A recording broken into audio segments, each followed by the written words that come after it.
Good morning students. In this video we are going to turn to Social Science 4th standard second lesson Physical Features of Tamil Nadu. இந்த லெசன்ல waterfalls of Tamil Nadu, climate of Tamil Nadu, forest இதெல்லாம் இந்த வீடியோல பார்க்கலாம். First one, waterfalls of Tamil Naduல waterfalls is an area where the river water flows down from a mountain. Tamil Nadu has several waterfalls. Some of them are தமிழ்நாட்டின் அருவிகள்ல மலையிலிருந்து ஆற்று நீர் செங்குத்தாக கீழே விழுவதை அருவி என்பார். தமிழ்நாட்டில் பல அருவிகள் உள்ளன. அவற்றில் சில. First one, A. Hokenakal waterfall is located in Dharmaburi on the river Kaveri. It is known for bathing areas, boat rides and attracts many tourists all around the year. First one, Hokenakal அருவி தர்மபுரி மாவட்டத்தில் காவிரி ஆற்றின் மீது அமைந்துள்ளது. குளிக்கும் இடங்கள், படகு சவாரிகள் போன்றவற்றுக்கு இவ்விடம் பெயர் பெற்றது. இந்த அருவியானது பல சுற்றுலா பயணிகளை ஆண்டு முழுவதும் கவர்கின்றது. Second B. Courtallam waterfalls is located in Tenkasi. It is in the western ghats on the river Chitrar. There are a total of 9 falls of which Peraruvi, Aindaruvi and Puliaruvi are the most prominent. என்னன்னா குற்றாலம் அருவி தென்காசியில் உள்ள மேற்கு தொடர்ச்சி மலையில் பாயும் சிற்றாற்றின் மீது அமைந்துள்ளது. இதில் மொத்தம் 9 அருவிகள் உள்ளன. அவற்றில் பேரருவி, ஐந்தருவி, புலியருவி ஆகியவை புகழ்பெற்றவை ஆகும். Next, Suruli waterfalls is located in Theni. Here the water falls from a series of rock steps. Suruli அருவி தேனி மாவட்டத்தில் அமைந்துள்ளது. அந்த அருவி தொடர்ச்சியாக உள்ள பாறைகளின் மீது விழும். Next, Vattaparai waterfalls is located in Kanyakumari. The falls is surrounded by forest on all sides. People are allowed to take a natural bath here. Vattaparai அருவி கன்னியாகுமரி மாவட்டத்தில் உள்ளது. இதன் அனைத்து பகுதிகளும் காடுகளால் சூழப்பட்டுள்ளன. இங்கு மக்கள் இயற்கை குளியல் மேற்கொள்ள அனுமதிக்கப்படுகின்றனர். Next, climate of Tamil. தமிழ்நாட்டோட காலநிலை பார்ப்போம். தமிழ்நாடு எக்ஸ்பீரியன்சஸ் tropical climate and there is very little difference between summer and winter. The temperature during summer can rise up to 40 degrees Celsius. 40 degrees Celsius due to its location. Tamil Nadu experiences hot and humid weather almost throughout the year with mild winter. Tamil Nadu is dependent on monsoon rains and often faces droughts if monsoon fails. தமிழ்நாட்டில் வெப்பமண்டல காலநிலையை கொண்டிருப்பதால் இங்கு கோடை காலத்திலும் குளிர்காலத்திற்கும் மிகவும் குறைந்த அளவிலேயே வேறுபாடு காணப்படுகிறது. கோடை காலத்தில் வெப்பநிலை 40 டிகிரி செல்சியஸ் வரை அதிகரிக்கும்.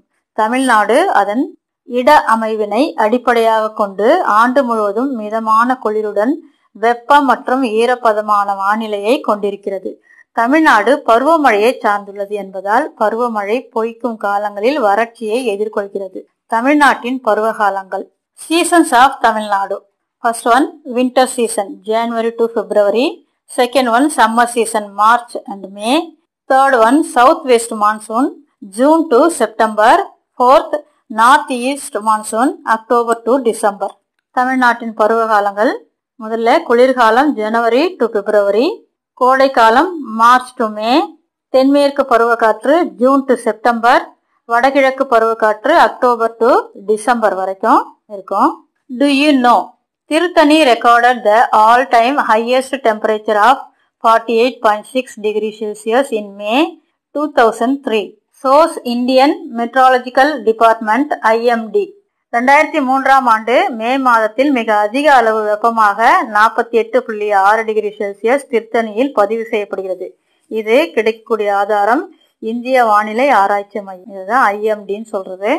Next, forest. There are many types of forest across Tamil Nadu. Most of these forests are found in the areas near the ghats. These forests have so many types of trees.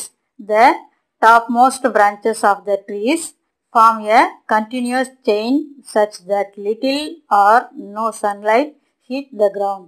This is called canopy. காடுகள். தமிழ்நாடு முழுவதும் பல வகையான காடுகள் உள்ளன. பெரும்பாலான காடுகள் மலைத்தொடர்களை ஒட்டியே அமைந்துள்ளன.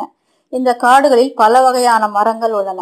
மரங்களின் உச்சிகளில் கிளைகள் ஒன்றை ஒன்று பின்னி ஒரு சங்கிலி போல உருவாக்கி நிலத்தில் சூரிய ஒளியை படாதவாறு இருப்பதற்கு விதானம் என்று பெயர். அதுதான் கேனோப்பின்னு சொல்றது.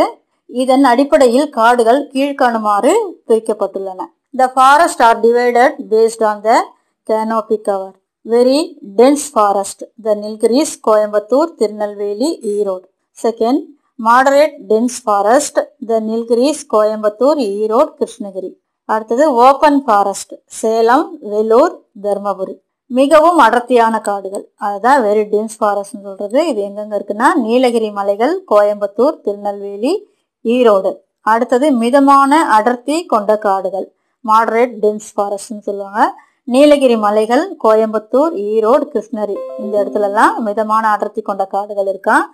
அடுத்தது ஓப்பன் ஃபாரஸ்ட், திறந்த வெளிக்காடுகள், சேலம், வேலூர், தர்மபுரி இந்த இடத்துல எல்லாம் இருக்கு.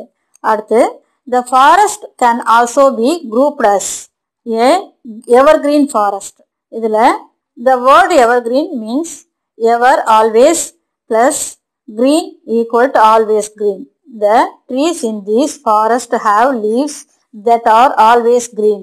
In Tamil Nadu we find evergreen forest in the western Ghats of Tirunelveli, Kanyakumari, the Nilgiris and Coimbatore. Evergreen ஃபாரஸ்ட்னா தமிழ்ல பசுமை மாறா காடுகள். எவர்கிரீன் என்ற வார்த்தையின் பொருள் எவர் எப்பொழுதும், கிரீன் பசுமை, அதனாலதான் ஆல்வேஸ் கிரீன் எப்பொழுதும் பசுமையானது என்பது. இந்த காடுகளில் உள்ள மரங்கள் இலைகள் எப்பொழுதுமே பசுமையாக இருக்கும். தமிழ்நாட்டில் உள்ள மேற்கு தொடர்ச்சி மலையை ஒட்டியுள்ள மாவட்டங்களான திருநெல்வேலி, கன்னியாகுமரி, நீலகிரி மற்றும் கோயம்புத்தூர் ஆகிய மாவட்டங்களில் இவ்வகை காடுகளை நாம் காணலாம். அடுத்து டிசிடியஸ் forest. The trees in the forest shed their leaves during the dry season. These forests are usually found near the evergreen forest. They generally grow in the lower regions of the hills. அடுத்து டிசிடியஸ் forest அப்படின்னாக்கா இலையுதிர் காடுகள். இந்த காடுகளில் உள்ள மரங்களின் இலைகள் வறட்சி காலங்களில் உதிர்ந்துவிடும். இவ்வகை காடுகள் பொதுவாக பசுமை மாறா காடுகளின் அருகில் காணப்படுகின்றன.